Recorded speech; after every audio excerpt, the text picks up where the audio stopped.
तो जैसा कि लास्ट एपिसोड में हमने देखा था कि एल्डर चेंग ने चेनपिंग को पावरफुल बनाने के लिए उसकी काफी बुरी तरह से धुलाई कर दी, मगर चेनपिंग ने भी हार नहीं मानी। उसकी बॉडी, सोल और जिस्म में मौजूद हर एक बोन काफी ज्यादा टफ बन चुकी थी। साथ ही एल्डर यांग ने चेनपिंग को मिलने बुलाया। वो चेनपिंग को निंग्याओ के पास इन्वर्टेड माउंटेन पर भेजना चाहते हैं और वो 5 सालों तक वापस स्मॉल टाउन में कदम नहीं रखेगा। अब आगे तो इस एपिसोड की शुरुआत में हम फॉर्चून टेलर लियो चेन को देख पाते हैं, जो कि रास्ते पर अपना ठेला लगा के आराम फरमा रहा था। वो कहने लगा, बुद्धा मेरी रक्षा करे और मैं इस टाउन से फायदे के साथ वापस जा पाऊँ, वो भी बिना किसी परेशानियों के।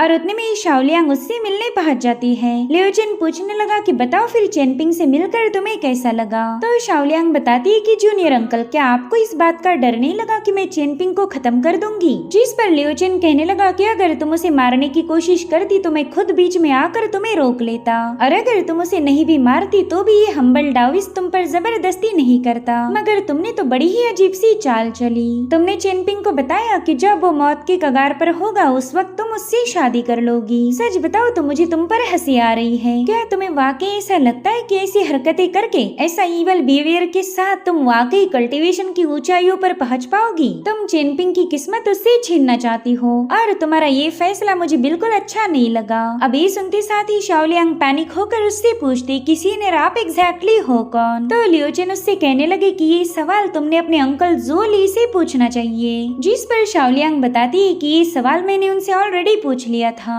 उन्होंने मुझे बताया कि आप वो गुत्थी हो जिसने सेंट जीशांग को टॉर्मेंट किया, मगर फिर भी वो आपको सुलझा न सके। जिस पर लियो चेन कहते हैं, हाँ ये बात सच भी है और झूठ भी। दरअसल लॉर्ड जीशे ने डाली डायनेस्टी के 3 कल्टीवेटर्स की मांग की। शीशांग यानी कि बाओ पिंग का बड़ा भाई, दूसरा है माओ कुजान जिसे मेरे सीनियर मार्शल ब्रदर ने चुना था, और तीसरी हो तुम।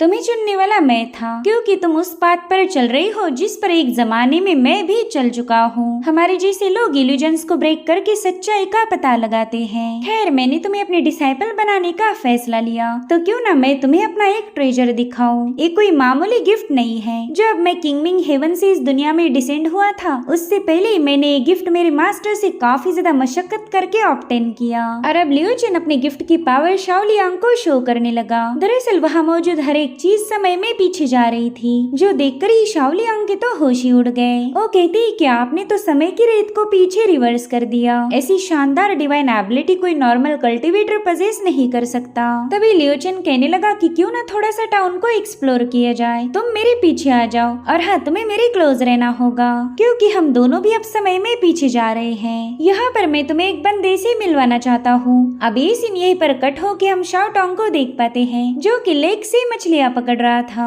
और उतने में सुइजैंग वहाँ पर पहुँच जाते हैं। वो कह रहे थे कि लियोपो माउंटेन पर काफी शानदार बैम्बू टावर बनाया गया है। और उतने में शाओ टोंग उनके सामने जाकर खड़ा हो गया। वो कह रहा था, बुड्ढे मेरे मास्टर फिलहाल किसी भी विजिटर से मिलना नहीं चाहते, तो चलो अब जल्दी से अपना रास्ता नापो। तो सुइजैंग कहने लगे कि बच्चे मैं यहाँ तेरे मास्टर से मिलने नहीं आया, बल्कि मैं तो।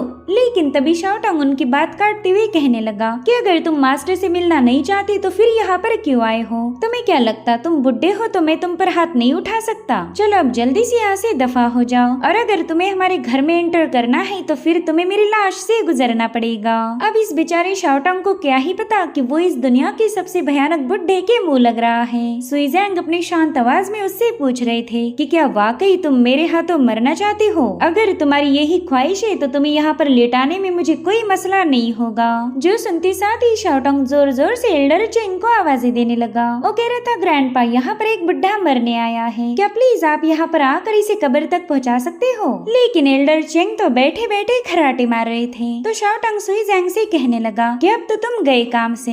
मेरे ग्रैंडपा चेंग की खासियत है कि वो जब भी नींद से उठेंगे 1-2 को टपका देंगे, और जिस तरह से मैं चिल्लाया था तो जल्दी नींद से उठने वाले हैं। जिस पर सुइजैंग कहने लगे कि क्या ही इत्तेफाक है, दरअसल मेरे भी ग्रैंडफादर का नाम चेंग है और मैं यहाँ पर उन्हीं से मिलने आया हूँ। और फिर उन्होंने जिस अंदाज में शाओ टोंग के कंधे पर हाथ थपथपाया, वो तुरंत ही समझ जाता है कि ये बंदा तो हद से ज्यादा पावरफुल होगा। उतने में ही फायर पाइथन ने वहाँ आकर शाओ टोंग का मुंह बंद कर दिया, वरना ये बेवजह सुइजैंग के हाथों मारा जाएगा। सुइजैंग पूछ रहे थे कि क्या तुम लोग मुझे अंदर जाने की इजाजत दे रहे हो? जो सुनते साथ ही शाओ टोंग तो सीधे उनके सामने जाकर पसर जाता है। वो कह रहा था, सीनियर प्लीज अंदर आ जाए। वो थर थर कांप रहा था कि कहीं सुइजैंग उसे अपने पाँव के नीचे कुचल न दे, मगर सुइजैंग ऐसा नहीं करते।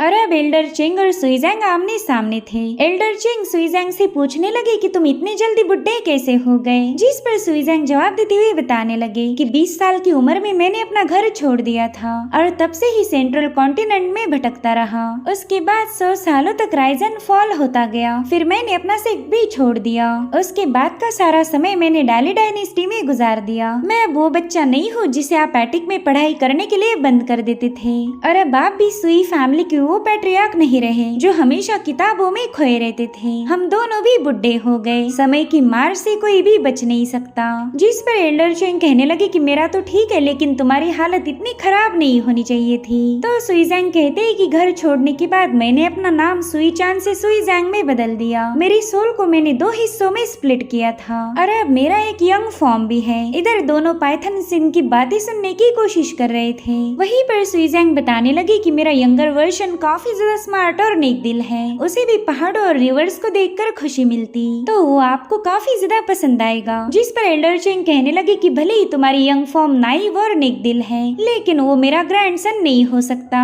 मेरा तो उससे कोई लेना देना नहीं। जिस पर सुइजैंग कहते हैं कि आप तो शुरू से ही ऐसे हो, आपके लिए बस वही चीजें मायने रखती जो आपके लिए इम्पोर्टेंट है। आपको ऐसा लगता है कि दुनिया की हर एक चीज बस आपके ही इर्द गिर्द घूमनी चाहिए। जो सुनकर ही एल्डर और ज्यादा भड़क गए। वो कहते हैं कि मेरा ग्रैंडसन कभी ऐसी तीखी बातें नहीं करता था। अगर उसने किसी के लिए कुछ गलत बोला भी तो भी वो उनके बारे में अच्छी बातें ज्यादा करता था। वो मेरी फैमिली के साथ अच्छा था। उसकी कविताएं भी सुंदर थी। सुइजैंग नोटिस करते हैं कि अब उनके ग्रैंडफादर आउट ऑफ कंट्रोल होने वाले हैं, तो उन्होंने अपनी एनर्जी को रिलीज करते हुए उन्हें शांत रहने के लिए बता दिया। साथ ही वो कह रहे थे कि पुरानी बातों को याद करके कोई फायदा नहीं होने वाला।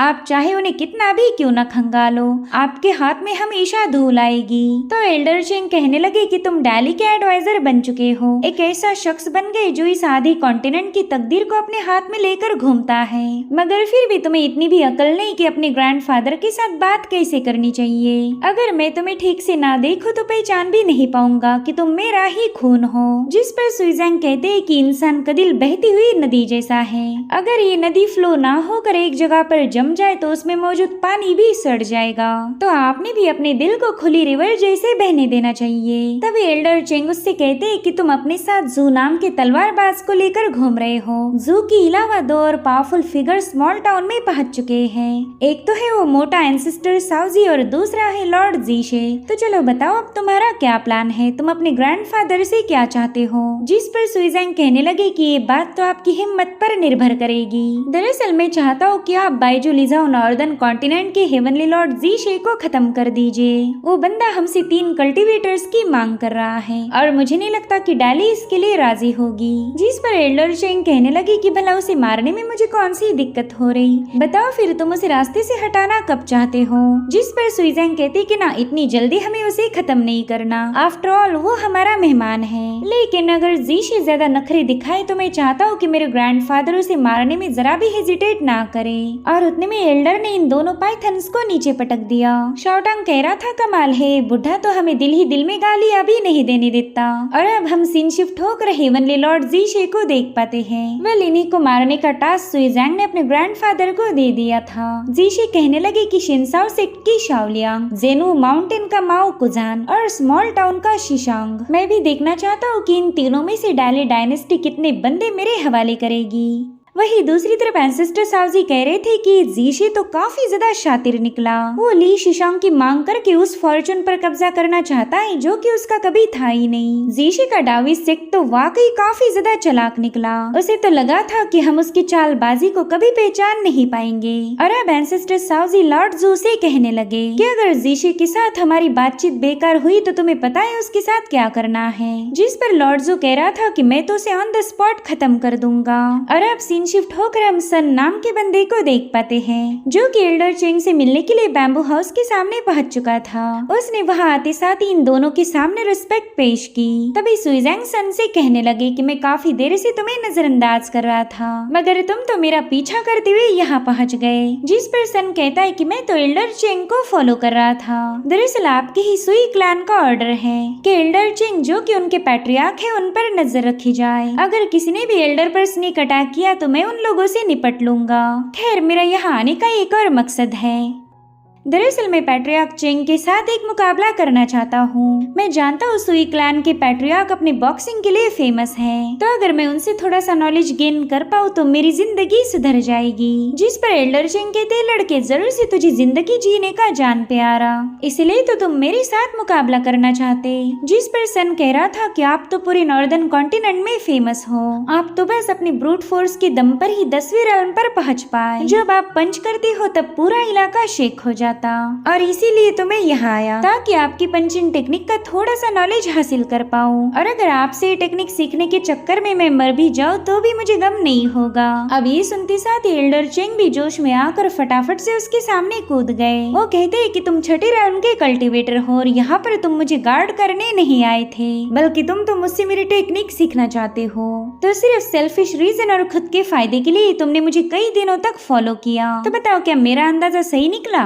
जिस पर सन कह रहा था कि आप एकदम सही बोल रहे, मुझे आपके जैसे पावरफुल पैट्रियार्क से फेवर चाहिए ताकि मैं भी कल्टीवेशन की ऊंचाइयों को छू सकूं। जिस पर एल्डर चेंग कहते कि तुम तो एक नंबर के बेशरम निकले, और अब अगर तुम्हें ऊंचाइयों पर पहुंचना है तो मैं तुम्हारी परीक्षा लूंगा। तुमने बस मेरे इस पंच को झेल लिया तो तुम सीधे छठे राउंड से 8वें राउंड पर पहुंच जाओगे, और अगर तुम मेरे पहले ही पंच को झेल नहीं पाए तो फिर मुझे सेकंड पंच करने की जरूरत भी नहीं पड़ने वाली। तो सन भी अपनी पावर्स को एक्टिवेट करते हुए उनसे पूछने लगा कि पैट्रियार्क, क्या आप मुझे बता सकते हो कि आप कौन सी रेल्म की पावर का इस्तेमाल करके मुझ पर हमला करोगे? जिस पर पैट्रियार्क बताने लगे कि मैंने आज तक कभी भी मेरी पावर्स का मिसयूज नहीं किया। तुम छठी लेवल पर हो ना, तो मैं बस 5वीं रेल्म की ही पावर का यूज करूंगा, यानी कि मैं तुमसे भी एक लेवल नीचे की पावर का इस्तेमाल करूंगा। तो बताओ, क्या तुम इसके लिए राजी हो? जो सुनते साथ ही सन तुरंत ही उनकी स्ट्राइक को झेलने के लिए तैयार हो गया। वो कह रहा था, पैट्रियार्क प्लीज मुझ पर अटैक कीजिए, इसे ही तो कहा जाता है उड़ता हुआ तीर लेना। यहाँ पर एल्डर चेंग ने बड़ी ही तेजी के साथ जाकर उस पर एक जबरदस्त पंच हिट किया था। इस एक ही पंच में सन की हड्डियों के साथ साथ उसकी सोल भी क्रश हो गई। उसकी इसी हालत देखकर ही दोनों पाइथन्स काफी ज्यादा पैनिक हो गए। वहीं पर चेनपिंग भी अपने बाथ टब से उठ चुका था। इधर सन चौक होते हुए कहने लगा कि क्या ये वाकई 5वीं रेल्म की पावर थी? अगर ये 5वीं रेल्म है तो फिर मैं छठी रेल्म पर कैसे पहुँच गया? और उतने में उस बंदे की बड़ी भयानक तरीके से मौत हो गई। इधर एल्डर चेंग कह रहे थे कि तेरे जैसे बंदे को मेरी पंचिंग आर्ट सीखने का कोई अधिकार नहीं, जिसके बाद दोबारा से सुइजैंग के पास वापस चल जाते हैं। सुइजैंग उनसे कह रहे थे कि ग्रैंडफादर, अगर आप इसे अपनी आर्ट सिखाना नहीं चाहते थे तो फिर आपने इसे खत्म क्यों किया? आप इसे मना करके वापस भेज सकते थे। जिस पर एल्डर चेंग कहते कि ये बंदा खुद होकर मेरे पास आया था, तो मैं भला इसे वापस कैसे भेज सकता हूँ? और हाँ, मैं तुम्हारे जैसी सोच नहीं रखता, तुम तो किसी कमजोर बंदे का भी फायदा उठा लेते हो। अगर मैं अभी इसे जिंदा छोड़ता तो तुम खुद होकर इसे अपना शतरंज का प्यादा बना लेते। इधर चेनपिंग सन की डेड बॉडी के पास पहुंच चुका था। उसे तो लगा था कि वो सन को बाथ टब में बिठाकर हील कर देगा, लेकिन अब काफी ज्यादा देर हो चुकी है। चेनपिंग कहने लगा कि मैं इस बंदे की फैमिली के बारे में पता लगाता हूँ, और अगर पता नहीं लगा पाया तो मुझे इसे यही कहीं पर दफनाना होगा। जिस पर एल्डर चेंग चेनपिंग से कहने लगे कि क्या तुम इस बंदे की मौत का इल्जाम मुझ पर लगा रहे हो? क्या तुमने देखा नहीं, ये काफी दिनों से मुझ पर नजर रखे हुए था ताकि मेरी पंचिंग आर्ट को सीख पाए, और फिर खुद होकर मरने के लिए मेरे सामने आ गया। मेरे जैसा तो प्योर मार्शल आर्टिस्ट तुम्हें इस दुनिया में नहीं मिलने वाला। मैंने आज तक कभी भी ईवल इंटेंशन के साथ कोई काम नहीं किया, और ये बंदा क्लियरली मेरा फायदा उठाना चाहता था। तो ऐसे बंदों को मैं अपना डिसाइपल नहीं बनाता। तो बताओ चेनपिंग, क्या तुम मेरी टेक्निक सीख कर एक अच्छे इंसान बनना चाहते हो? तो चेनपिंग उनके सामने ग्रीट करते हुए बताने लगा कि मैं तो बस आपसे बॉक्सिंग सीखना चाहता हूँ। तो एल्डर चेंग हंसते हुए कहने लगे कि ठीक है, फिर यहाँ आकर मेरा रिवॉर्ड लेके जाओ। आज भी मैं तुम्हारी काफी जबरदस्त तरीके से धुलाई करूंगा। वेल, यहाँ पर सुइजैंग चेनपिंग से कहने लगे कि फाइनली हमारी मुलाकात हो ही गई। कुछ टाइम पहले तुम्हें लीजू केव हेवन का सबसे बदकिस्मत चेनपिंग के नाम से जाना जाता था, जिसके पास फॉर्चून का बस हल्का सा धागा था। लेकिन अब लीजू केव हेवन का सील हट चुका है, इसीलिए अब तुम्हें काफी ज्यादा केयरफुल रहना पड़ेगा। इसीलिए अपनी आखिरी सांस तक फाइट को जारी रखना। मगर चेनपिंग उसके सामने कोई रिस्पॉन्स नहीं देता और ना ही उसने सुई जैंग को ग्रीट किया। तो सुई जैंग उससे कहते हैं कि मैं तो तुमसे मिलना भी नहीं चाहता, लेकिन तुम जीशांग के फेवरेट हो और इसी वजह से मुझे तुमसे मिलना पड़ा। अगर जीशांग ने इतना स्पेशल फॉर्चून तुम्हारे हवाले किया है तो उसके पीछे बस एक ही रीजन था। अगर उस दिन तुम कैंडिड हॉर्स खाते तो शायद आज यहाँ पर ना होते। अब ये सुनकर ही चेनपिंग काफी ज्यादा शॉक होकर अपनी जगह पर रुक जाता है। वही दूसरी तरफ लियो चिन शाओलियांग को समय में काफी ज्यादा पीछे लेकर आ गए थे।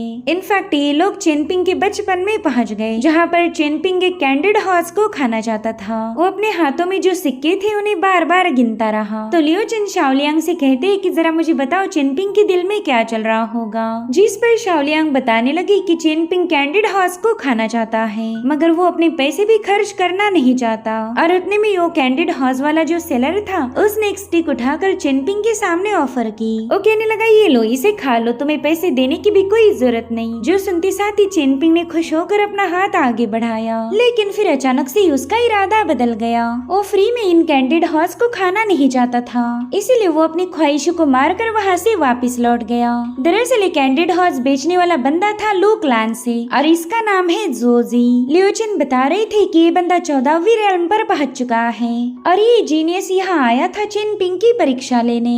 और अब हम इवेंट्स को थोड़ा सा चेंज करेंगे। वेल यहाँ पर चेनपिंग कैंडिड हॉर्स को फ्री में खाना शुरू कर देता है। वो हर रोज जाता और जोजी से कैंडिड हॉर्स फ्री में कलेक्ट करता और फिर यही सिलसिला काफी दिनों तक चलता रहा। शाओलियांग कहने लगी कि ये तो सारे की सारे चेनपिंग के वर्जन्स हैं, मगर ये बच्चे असली चेनपिंग से काफी ज्यादा अलग लग रहे। और तभी शाओलियांग की नजर पड़ी असली चेनपिंग पर जो कि अभी भी अपने कॉइन्स को काउंट कर रहा था। उसका दिल तो था कैंडिड हॉर्स खाने का, लेकिन उसने अपनी इच्छाओं को कंट्रोल किया। लियो चिन उसे बता रहे थे कि दिल को काबू करना सबसे ज्यादा मुश्किल है, लेकिन चेनपिंग ने ये कारनामा बचपन में ही कर दिखाया था और इसी वजह से चेनपिंग को फॉर्चून हासिल हुआ।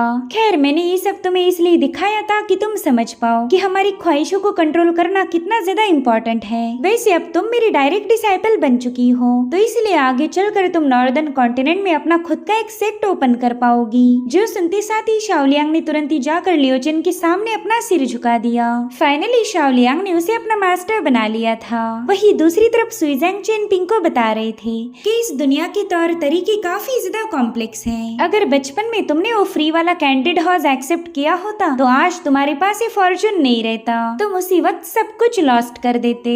भले ही मेरी नजरें शार्प है, लेकिन मैं सेंट जीशांग जैसे तुम्हें पहचान नहीं पाया। हम सबके दिल के अंदर दो स्ट्रिंग्स हैं, एक है अच्छाई की स्ट्रिंग और दूसरी है बुराई की, और तुम तो बचपन से इन दोनों स्ट्रिंग के काफी करीब से गुजरते आ रहे हो। इसलिए तुमने इस बारे में सोचना चाहिए कि अगर तुम उस वक्त एक गलत कदम उठाते तो अब तुम्हारा क्या होता। वेल यहाँ पर चेनपिंग उनसे बात करने के लिए पीछे मुड़ जाता है, लेकिन सुइजैंग वहाँ से जा चुके थे। वही दूसरी तरफ लियो चिन शाओलियांग को बताने लगा कि पहला तुम एक जेड मेडन थी और अब तुम एक डाओइस्ट मास्टर की डायरेक्ट डिसाइपल बन चुकी हो, यानी कि तुम एक छोटी सी चिड़िया से सीधा फिनिक्स बन गई। तो शाओलियांग उसके सामने सिर झुकाते हुए कहने लगी कि मुझे उम्मीद है कि एक दिन मैं इतनी ज्यादा कामयाब बनूंगी कि आपके साथ बैठकर डाओ टेक्निक को डिस्कस कर पाऊं। जिस पर लियो चिन कह रहा था कि तुम्हारा मास्टर कौन सी डिवाइन टेक्निक को इस्तेमाल करता है ये भी तुम्हें नहीं पता, तो मेरे साथ बैठने के लिए तुम्हें काफी मेहनत करनी पड़ेगी। दरअसल सेंट जीशांग को लियो चिन की सारी प्लानिंग के बारे में ऑलरेडी पता था।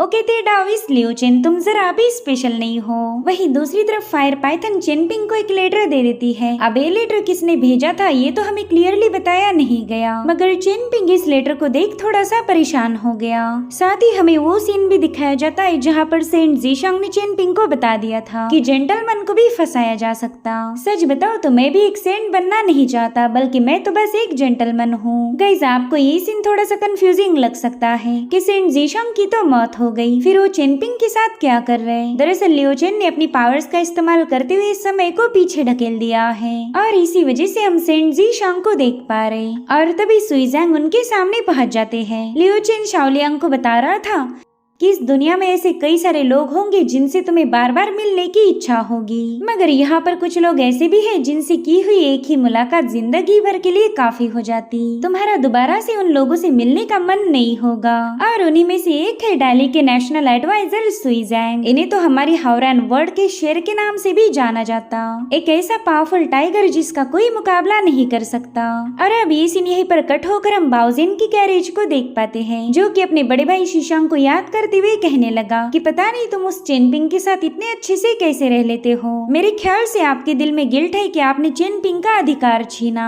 और उतने में ही उसकी कैरेज रोकनी पड़ गई, क्योंकि चेनपिंग उसकी कैरेज के सामने पहुंच चुका था। जो देख बाओजिन कहता है चलो अब ये भाग्य है या दुर्भाग्य है, इससे कोई फर्क नहीं पड़ता, मुझे चेनपिंग को फेस करना पड़ेगा। जिसके बाद वो चेनपिंग से कहता है कि ये हमारी पहली मुलाकात है। मैं हूँ शीशांग का छोटा और बाओपिंग का बड़ा भाई, मेरा नाम है बाओजिन। तो चेनपिंग उससे कहता है कि बता तेरी आखिरी इच्छा क्या है। तो बाओजिन उसे बताने लगा कि मैं एक स्कॉलर हूँ, मुझे तुम्हारे साथ लड़ाई झगड़े करने में कोई दिलचस्पी नहीं, तो क्यों ना इस बार की लड़ाई को यहीं पर रोका जाए। तो चेनपिंग उससे कहता है कि तुमने जूलिन के हाथों मुझ पर अटैक किया था, तुम्हारी उसी हरकत की वजह से मैं अब किसी पर जल्दी भरोसा नहीं करता। इंसानी दिल कितना डार्क हो सकता है वो मुझे उस दिन पता चला। जो सुनते साथ ही बाओजिन हंसने लगा। वो कहता है शुक्र मनाओ उस दिन लिन तुम्हें मारने में नाकाम रही, वरना तुम आज मेरे सामने आकर ऐसी बदतमीजी ना दिखाते। उस बेवकूफ लिन की वजह से मुझे डाली डायनेस्टी के एम्प्रेस ने निशाना बनाया। जिस पर चेनपिंग कहने लगा कि हम दोनों में कोई दुश्मनी नहीं, तो फिर तुम मुझे मारने के लिए इतनी सारी कोशिशें क्यों कर रहे हो। जिस पर बाओजिन कहता है सॉरी मेरे दोस्त, लेकिन मैं तुझे इसका रीजन नहीं बता सकता।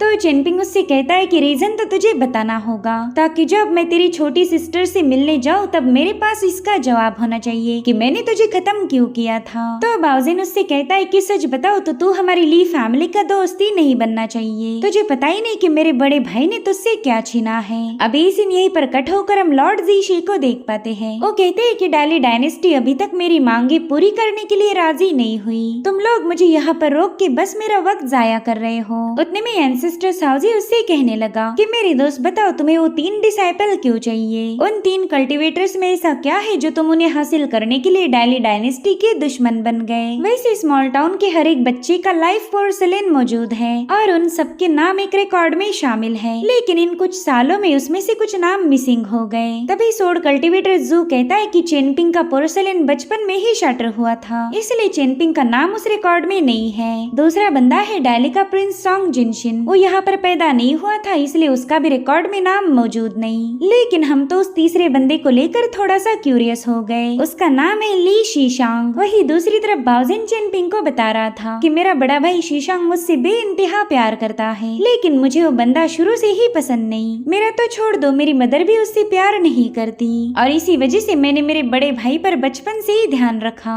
उसके लिए हमेशा नॉर्दर्न कॉन्टिनेंट से लेटर आते थे, मगर मेरे फादर ने उनमें से एक भी लेटर उस तक पहुंचने नहीं दिया। दरअसल वो सारे लेटर्स आए थे किंग हाउ किंगडम से, जहाँ पर चेन फैमिली की एक ब्रांच है। उसी चेन फैमिली का बेटा मुझसे थोड़ा सा बड़ा था और उसका नाम था चेन बाओजू। अब इस यहीं पर कट होकर हम सुइजैंग और लियो चेन को देख पाते हैं। सुइजैंग कहते अच्छा तो तुम थे जिसने जी शे को यहाँ भेजा। जिस पर लियो चेन कहता है हाँ बिल्कुल, मेरे ही कहने पर वो आपसे 3 कल्टिवेटर्स की मांग कर रहे हैं। इनफैक्ट मैंने तो आपका काम आसान करने के लिए शाओलियांग को खुद ही यहाँ पर इनवाइट किया, ताकि आपको शाओलियांग के लिए इधर उधर भागना न पड़े। और रही बात बाकी की 2 कल्टिवेटर्स की, तो वो आप पर निर्भर करेगा। बताए फिर आप उन 2 कल्टिवेटर्स को हमारे हवाले कब कर रहे। जिस पर सुइजैंग कहते हैं कि लियो चेन बेवजह की नौटंकी बंद करो, हम दोनों भी अच्छे से जानते हैं कि तुम्हें बस एक ही कल्टिवेटर की जरूरत थी। और अब हमें एक कहानी दिखाई जाती है जहाँ पर चेन फैमिली के बाओजाओ नाम के बच्चे को वहाँ से ले जाया गया था और उसी बच्चे के बारे में बाओजिन भी चेनपिंग को बता रहा था कि दरअसल शीशांग मेरा सगा भाई नहीं है, उसका असली नाम ली शीशांग ना होकर चेन शीशांग है, यानी कि उसकी रगों में भी तुम्हारे जैसी चेन फैमिली का खून है। इधर सुइजैंग भी लियो चेन से कहने लगे कि तुम बस शीशांग को हासिल करना चाहते हो। जो सुनते के साथ ही लियो चेन ने शाओलियांग को तुरंत ही वहाँ से वैनिश कर दिया। इधर बाओजिन शीशांग ने दिए हुए टैलिस्मान को चेक कर रहा था। वो चेनपिंग को बता रहा था कि मेरे भाई बाओजाओ को चेन फैमिली के पास भेज दिया गया और उनका बेटा यहाँ लाया गया। पता नहीं इन बच्चों की अदला बदली किसने की, लेकिन अब माहौल बदल चुका है। तुम्हारी चेन फैमिली की ग्रेव पर एक पेड़ उगाया। अरे अब मैं तुम्हें बताता हूँ कि तुम इस मैटर में इन्वॉल्व कैसे हुए। उस पेड़ के ग्रो होने का मतलब है इस दुनिया में एक नया सेंट बनेगा। दरअसल स्मॉल टाउन की चेन फैमिली तो पूरी तरह से वैनिश हो गई। अब तुम ही उनके आखिरी चिराग हो। मगर तुम्हारी लाइफ बाउंड पोर्सलिन तो बचपन में ही ब्रेक हो गई थी और इसी वजह से मेरे बड़े भाई ने तुम्हारा सारा ट्रेजर तुमसे छीन लिया। वेल यहाँ पर चेनपिंग अब सीधे बाओजिन पर अटैक करने निकल पड़ता है, लेकिन उतने में ही बाओजिन का सर्वेंट वांग उसके सामने आ गया। वेल यहाँ पर वांग चेनपिंग पर एक जोरदार हमला करने वाला था, लेकिन उतने में ही चेनपिंग की फ्लाइंग सोर्ड ने आकर उस पर अटैक कर दिया। बाओजिन कह रहा था कि अरे वाह, देखो तो इस मनहूस के पास एक फ्लाइंग सोर्ड भी आ चुकी है। और अब वांग उस पर हमला कर पाई इससे पहले चेनपिंग उसे एक लेटर थमा देता है, जो कि डायली डायनेस्टी के इंपीरियल एडवाइजर का था, यानी कि सुइजैंग का। तो उसे पढ़ते साथ ही वांग बाओजिन को बता देता है कि मेरा काम है तुम्हें डायली डायनेस्टी तक एस्कॉर्ट करना, मैं इस मुकाबले में इन्वॉल्व नहीं हो सकता। यानी कि अब बाओजिन पूरी तरह से अकेला पड़ गया था। तो उसने शीशांग ने दिए हुए डे एंड नाइट टैलिस्मान का यूज किया। दरअसल उस टैलिस्मान के एक्टिवेट होते साथ ही वहाँ पर एक ट्रू डेटी पहुँच गया। बाओजिन बता रहा था कि ये टैलिस्मान मुझे मेरे भाई शीशांग ने ही गिफ्ट किया था, तो इसका इस्तेमाल मैं मेरे भाई के फेवरेट पर्सन के ही खिलाफ कर रहा हूँ। बाओजिन कह रहा था कि शुक्र मना मेरी कल्टीवेशन कमजोर है, वरना यहाँ पर मैं एक की बजाय न जाने कितने ही सारे डेटीज को समन कर सकता था। और फिर क्या उस डेटी ने चेनपिंग पर हमले करना शुरू कर दिए। चेनपिंग यहाँ से वहाँ भागते हुए उस डेटी के अटैक को काउंटर कर रहा था। बाओजिन उससे कह रहा था कि तू तो बस एक गंदी नाली का कीड़ा है, तूने तो बचपन में ही मर जाना चाहिए था। और उतने में चेनपिंग ने अपनी सोर्ड 15 को सीधे उसके टैलिस्मान पर हिट कर दिया, लेकिन वो तलवार भी टैलिस्मान को पियर्स नहीं कर पाई। बाओजिन कह रहा था कि तू आगे चलकर मेरी ली फैमिली के लिए खतरा बनेगा और इसलिए मैं तुझे पहले ही एलिमिनेट करना चाहता हूँ। वही दूसरी तरफ एंसेस्टर साउजी जी शेसे कहने लगे कि हम तो अपने कल्टीवेटर्स तुम्हारे हवाले नहीं करेंगे। इतना ही नहीं, सोड इमॉर्टल जू भी अपने सोड इंटेंट को रिलीज करने लगा, जो देखकर जीशे कहता है कि तुम जानते हो इमॉर्टल्स की फाइट कितनी ज्यादा खतरनाक हो सकती। अगर हमने बैटल की तो ये स्मॉल टाउन पूरी तरह से शटर हो जाएगा। जिस पर जू कहता है कि मैं 6 सालों से एक बार भी अपनी सोड को चला नहीं पाया, तो चाहती है कि वो तुम्हारी खून के मजे ले। और इतना कहते साथ ही उसने वहाँ पर एक रेल्म को ओपन कर लिया। इस दुनिया के समंदर में तूफान आया था और वहीं पर एंसेस्टर साउजी ने भी अपनी ग्रीन एनर्जी को रिलीज करना शुरू कर दिया। इतना ही नहीं, वहाँ पर एक और फेरी भी पहुंच चुकी थी, यानी कि सब लोग मिलकर जीशे को मारना चाहते हैं। और उतने में मास्टर वन भी वहाँ पर पहुंच गए। वो कह रहे थे कि स्मॉल टाउन में फाइटिंग करना अलाउड नहीं, मगर तुम लोग तो मेरे नियमों को हल्के में ले रहे हो, अब तुम्हें इसकी सजा मिलेगी। और इसी के साथ ये एपिसोड यहीं पर एंड हो जाता है। Thank you so much for watching. Bye bye, take care.